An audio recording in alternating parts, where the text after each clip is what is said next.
நட்சத்திரங்களை தூசி தட்டினால் நல்ல வீடு செய்வேன்.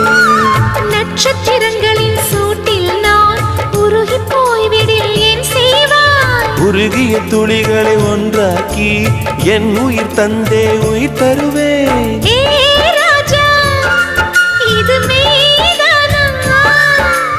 ஏ பெண்ணே, தினம் நீ செல்லும் பாதையில் முள்ளிருந்தால் நான் பாய் விரிப்பேன் என்னை. நான் நம்புகிறேன் உன்னை. தொடு தொடுவெனவே வானவில் என்னை தூரத்தில் அழைக்கின்ற நேரம். விடு விடுவெனவே வாலிப மனது விண்வெளி விண்வெளி ஏறும்.